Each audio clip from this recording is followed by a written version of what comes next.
President Obama, there's been a lot of revisionist history.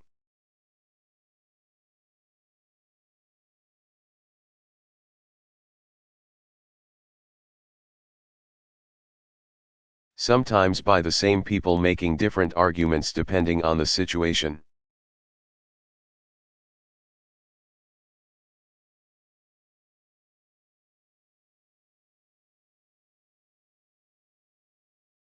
So maybe it's useful just for us to go back over some of these issues.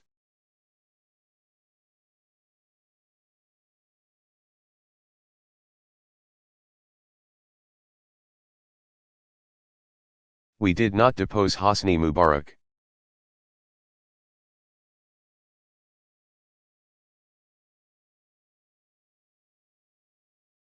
Millions of Egyptians did.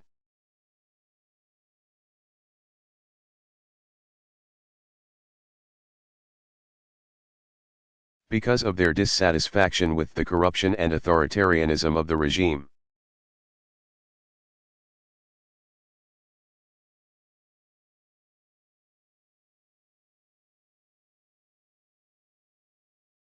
We had a working relationship with Mubarak. We didn't trigger the Arab Spring. And the notion that somehow the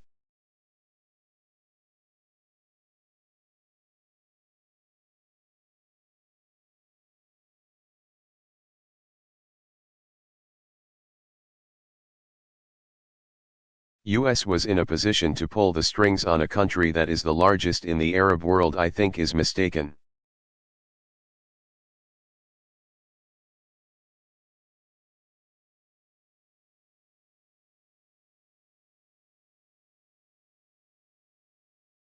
What is true is that at the point at which the choice becomes mowing down millions of people,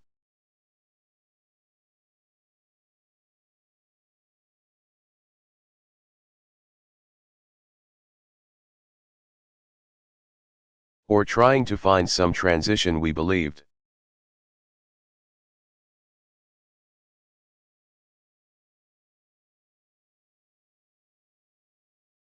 and I would still argue that it was more sensible for us to find a peaceful transition to the Egyptian situation.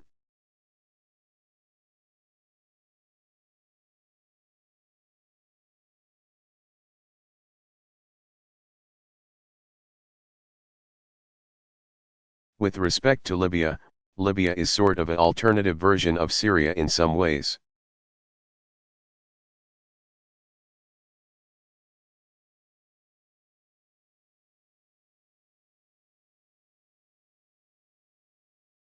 Because by the time the international coalition interceded in Syria, chaos had already broken out.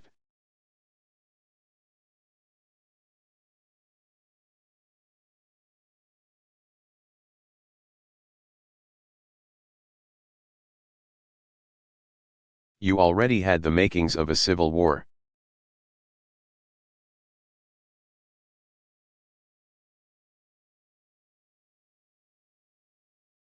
You had a dictator who was threatening and was in a position to carry out the wholesale.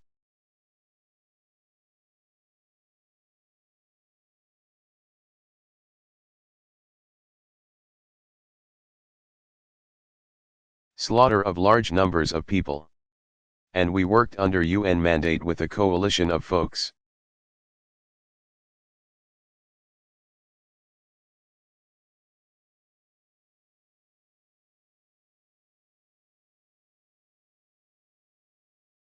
In order to try to avert a big humanitarian catastrophe that would not have been good for us.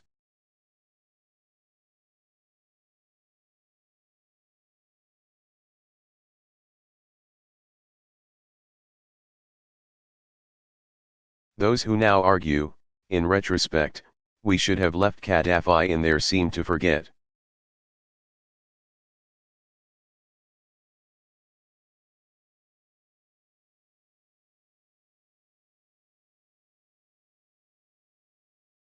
That he had already lost legitimacy and control of his country.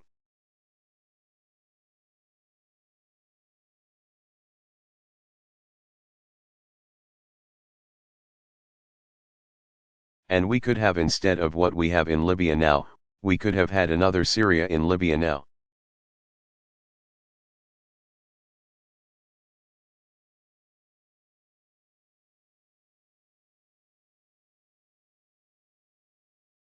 The problem with Libya was the fact that there was a failure on the part of the entire international community.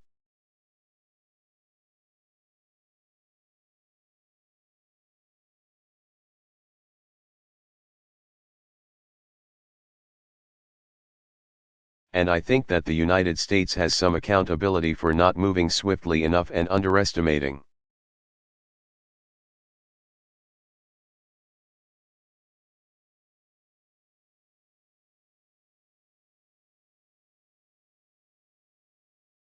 The need to rebuild government there quickly, and as a consequence, you now have a very bad situation.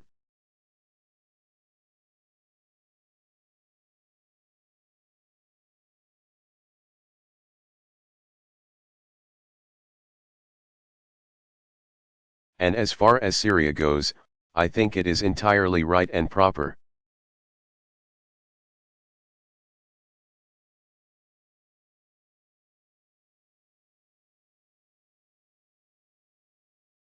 For the United States of America to speak out on behalf of its values.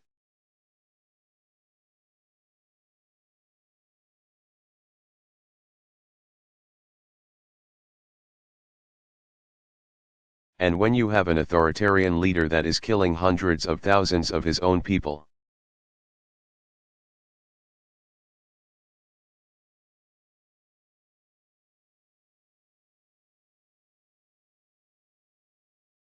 the notion that we would just stand by and say nothing is contrary to who we are.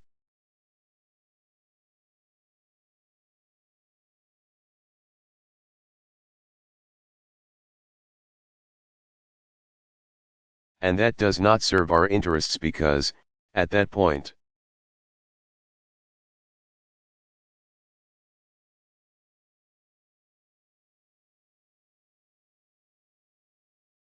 us being in collusion with that kind of governance would make us even more of a target for terrorist activity, would.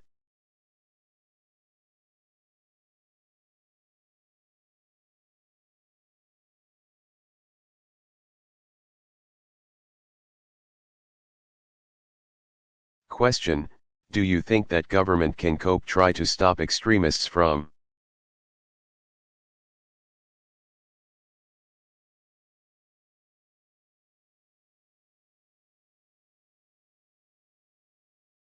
President Obama? The reason that Assad has been a problem in Syria is because that is a majority Sunni country.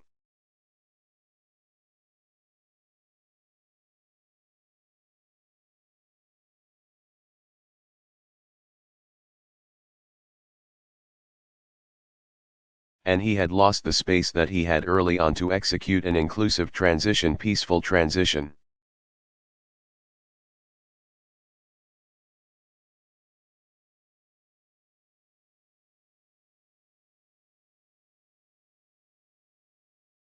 He chose instead to slaughter people.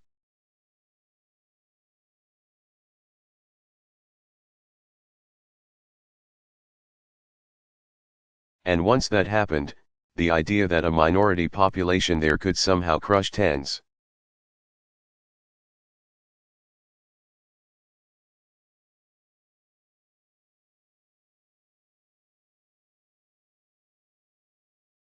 of millions of people who oppose him is not feasible.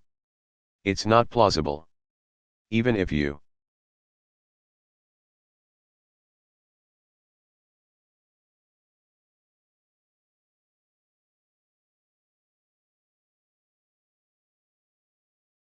were being cold-eyed and hard-hearted about the human toll there, it just wouldn't happen.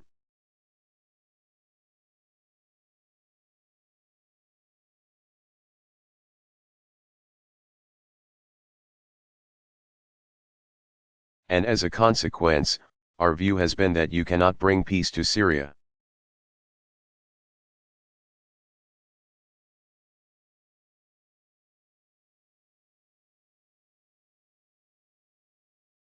You cannot get an end to the civil war unless you have a government that is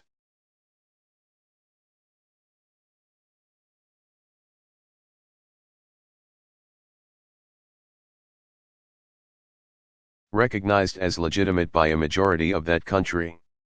It will not happen.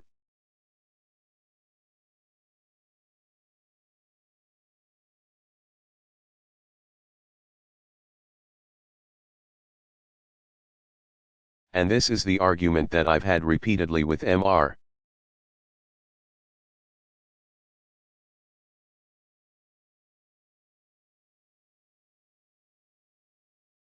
Putin, dating 5 years ago, at which time his suggestion, as I gather some Republicans are now suggesting, was Assad is not so bad.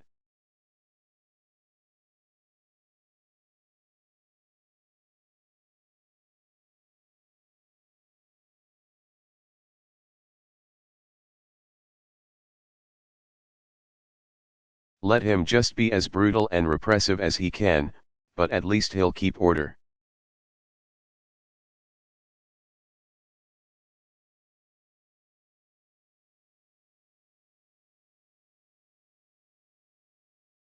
I said, look, the problem is that the history of trying to keep order when a large majority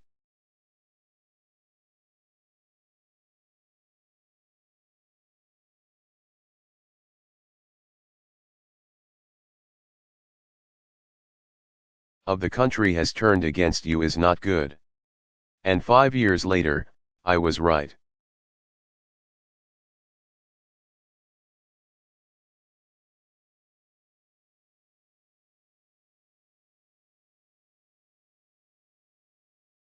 So we now have an opportunity, and John Kerry is meeting as we speak with Syria and Turkey and Iran and the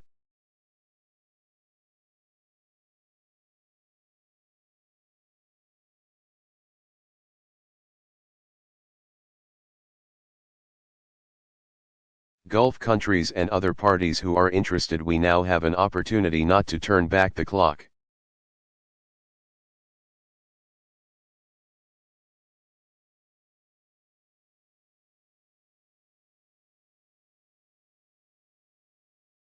It's going to be very difficult to completely overcome the devastation that's happened in Syria already.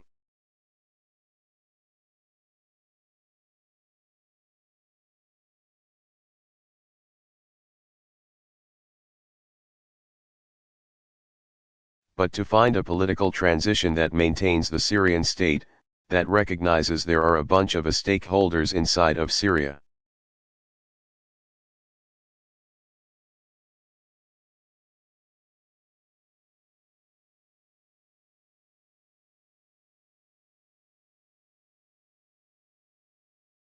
And hopefully, to initiate a ceasefire that won't be perfect but allows all the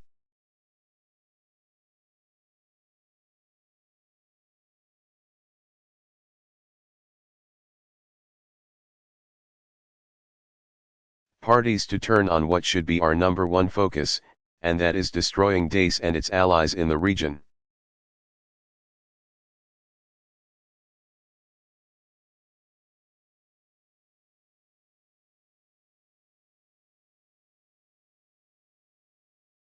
And that is going to be a difficult process.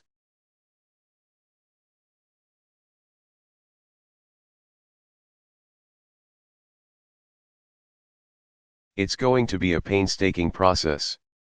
But there is no shortcut to that. And that's not based on some idealism on my part.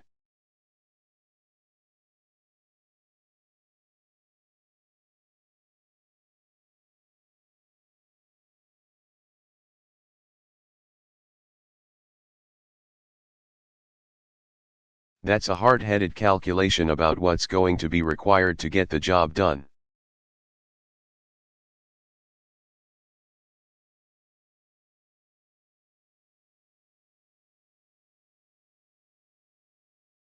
Question: do you think that Assad, though, potentially could remain in power a year from now?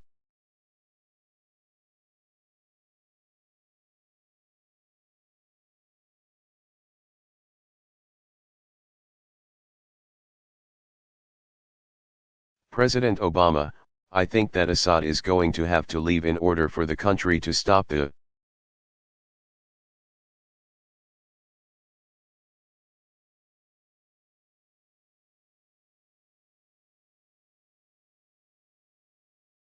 bloodletting and for all the parties involved to be able to move forward in a non-sectarian way.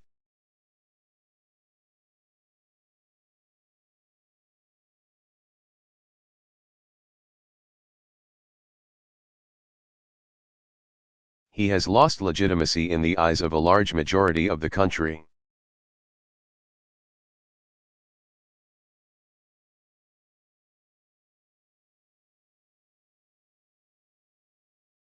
Now, is there a way of us constructing a bridge, creating a political transition that allows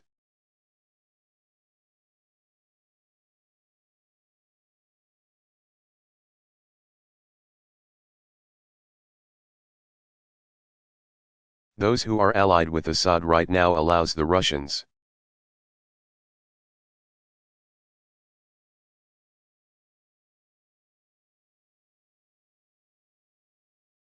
allows the Iranians to ensure that their equities are respected, that minorities like the Alawites are not crushed or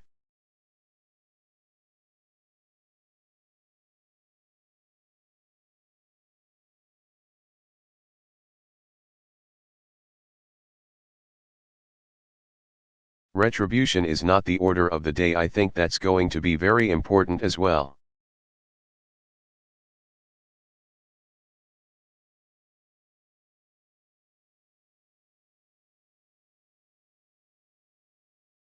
And that's what makes this so difficult.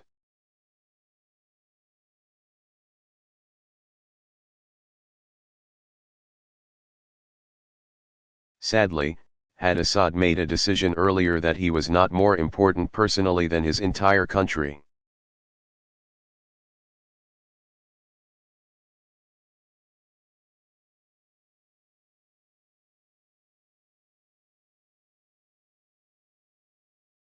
that kind of political transition would have been much easier.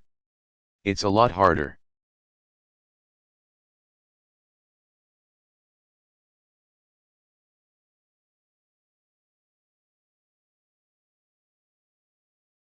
Now. But John Kerry has been doing some excellent work in moving that process forward. And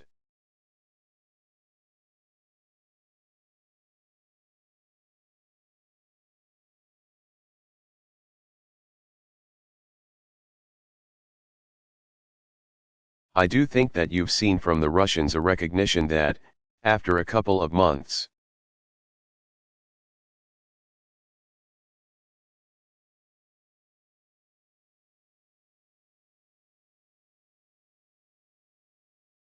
they're not really moving the needle that much, despite a sizable deployment inside of Syria.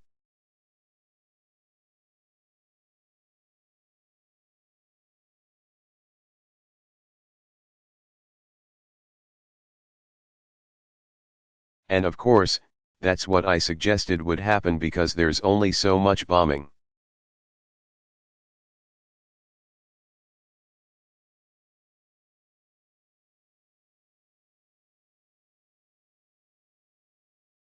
You can do when an entire country is outraged and believes that its ruler doesn't represent them.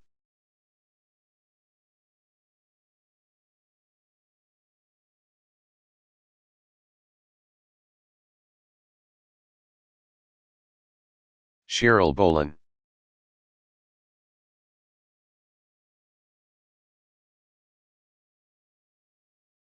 Question.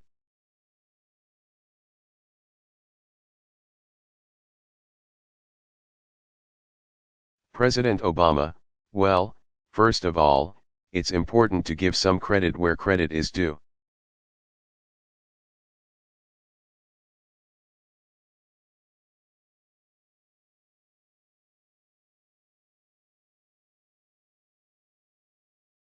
John Boehner did a favor to all of us, including now Speaker Ryan.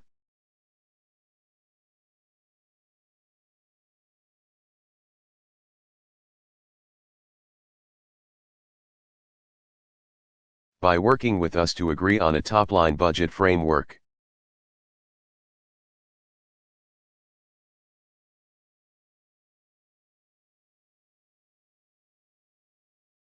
That was the basis for subsequent negotiations.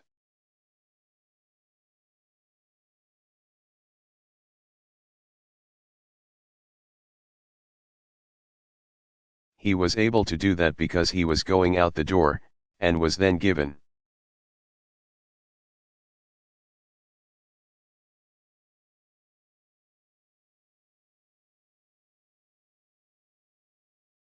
I think, a little more room to maneuver than he previously had.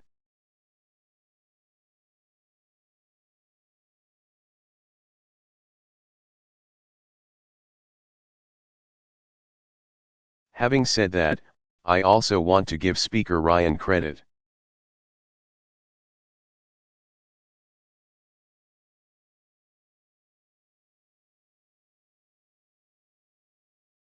I called both him and Mitch McConnell, as well as Nancy Pelosi and Harry Reid.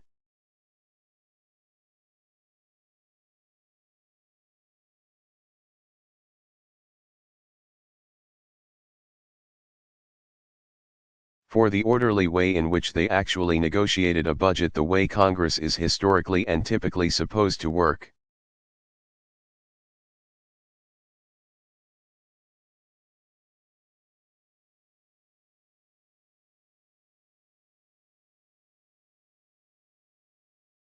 I mean, we've gotten kind of used to last-minute crises and shutdown threats, and so forth.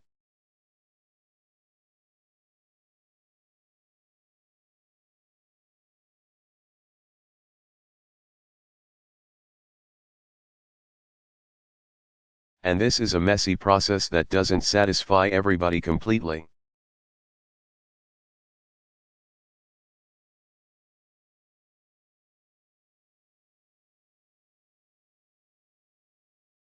But it's more typical of American democracy.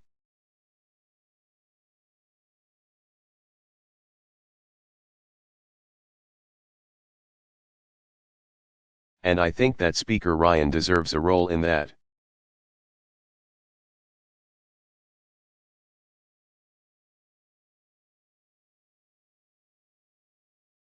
I will say that in his interactions with me, he has been professional.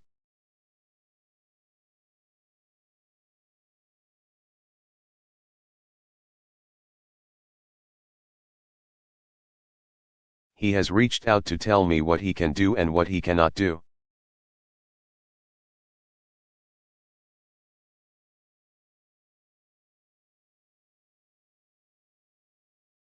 I think it's a good working relationship.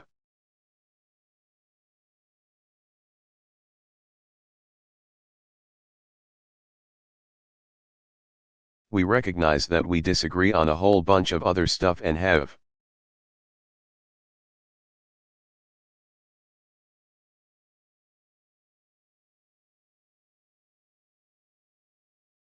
fundamentally different visions for where we want to move the country.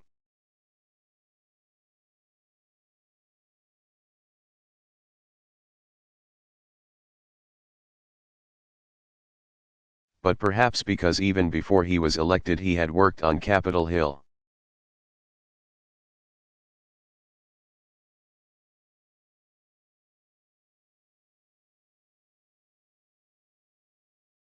I think he is respectful of the process and respectful of how legislation works.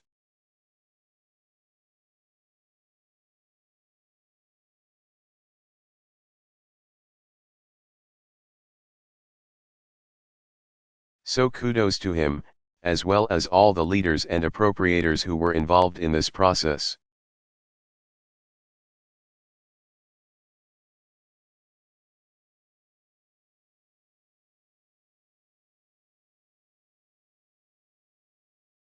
Now, I just want to repeat because sometimes we take for granted what's happened. I said early.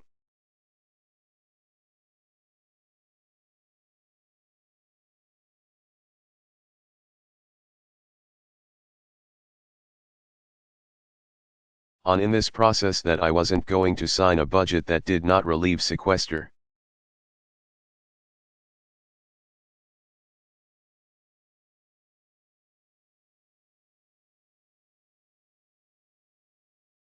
This artificial austerity that was making it difficult for us to invest in things like education and our military.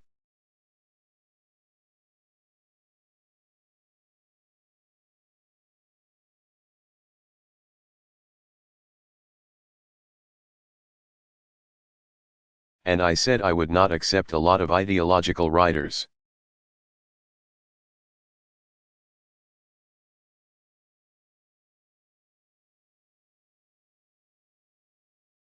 that were attached to a big budget deal. And we met our goals.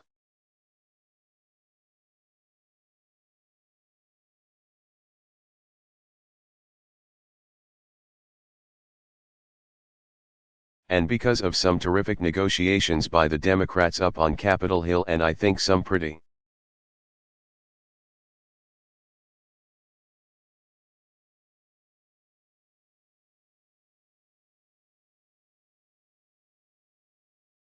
good work by our legislative staff here, we're going to be able to fund environmental protection.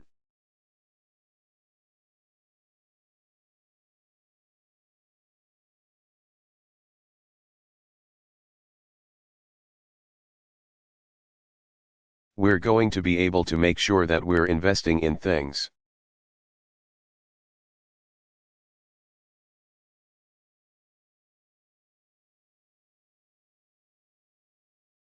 like early childhood education and making college more affordable.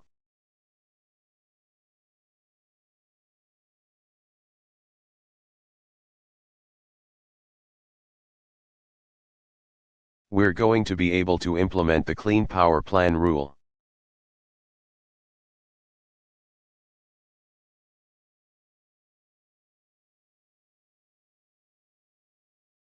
We're going to be able to continue to invest in clean energy that spurs on innovation.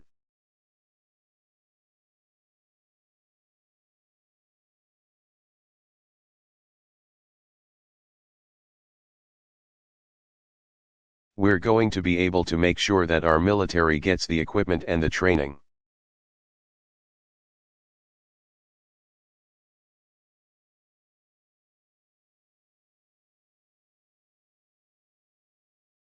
That it needs in order to be effective in fighting ISIL and other threats around the world.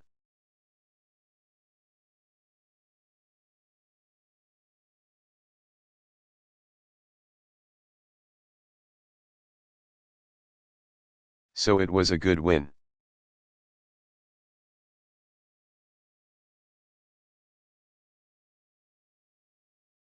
And there are some things in there that I don't like.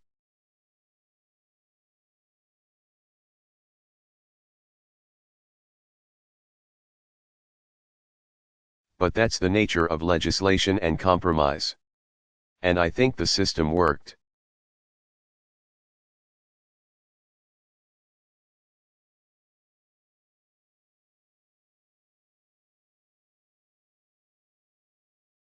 That gives me some optimism that next year, on a narrow set of issues, we can get some more work done.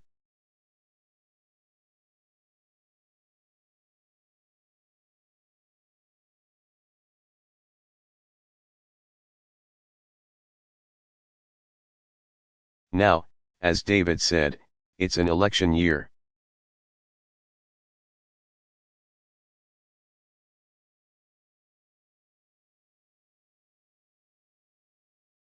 And obviously a lot of the legislative process is going to be skewed by people looking over their shoulders.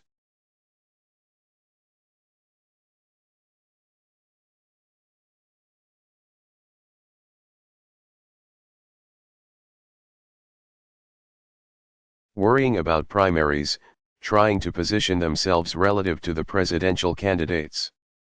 So,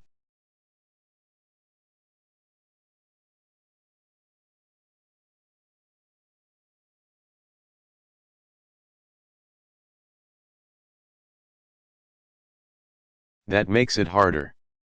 But I think there are going to be a handful of areas where we can make real progress.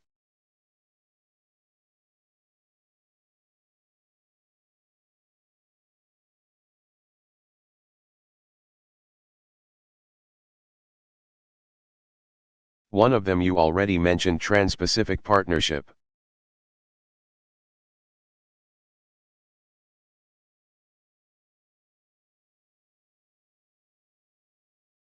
Which now has been out, Congress has had a chance to review.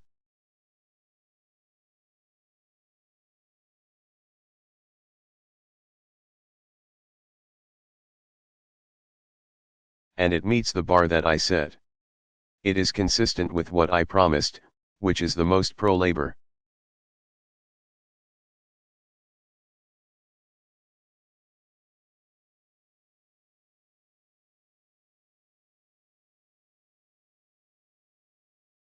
pro-environment, progressive trade deal in history.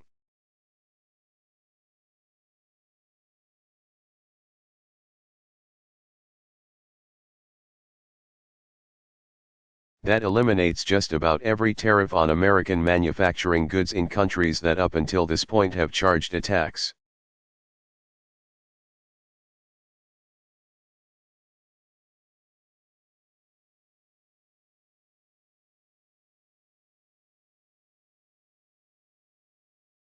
Essentially, on anything that American workers and American businesses sell in these areas.